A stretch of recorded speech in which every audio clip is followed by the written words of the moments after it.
Welcome back to our series, 100 Timeless Stories by Jalaluddin Rumi. In our last episode, we learned how pride and surface-level knowledge can sink us when life gets rough. Today, we look at a trap that catches almost all of us at some point, the illusion of more. In this episode, we will explore a classic tale reinvented through Rumi's lens, to see how greed blinds us to what we already have, and how chasing illusions leaves us empty-handed. Let's begin. Once, a stray dog was wandering through the streets of a bustling market, looking for a meal. By pure luck, he found a large juicy bone left outside a butcher's shop. Overjoyed, he snapped it up in his jaws. Wanting to enjoy his prize in peace without sharing it with any other dogs, he decided to head out of the city toward the quiet countryside. On his way, he came to a narrow wooden footbridge crossing a clear, calm river.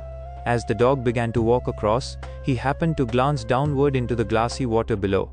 There, in the reflection, he saw another dog looking back at him, and that dog also had a massive bone in its mouth.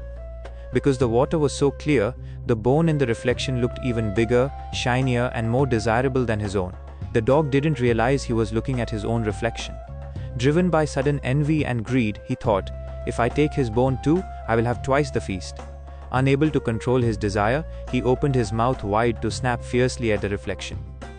But the moment he opened his jaws to bark and bite, the real bone slipped out of his mouth. It fell into the river with a splash and sank straight to the bottom, gone forever.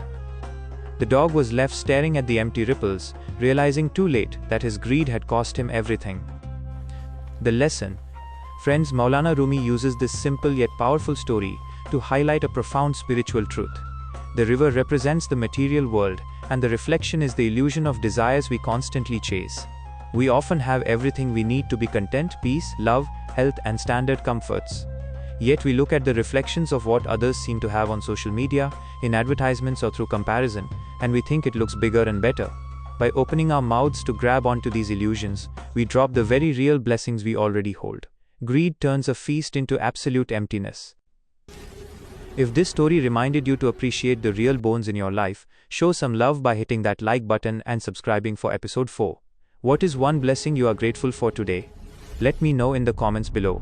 Until next time, stay content, take care, and farewell.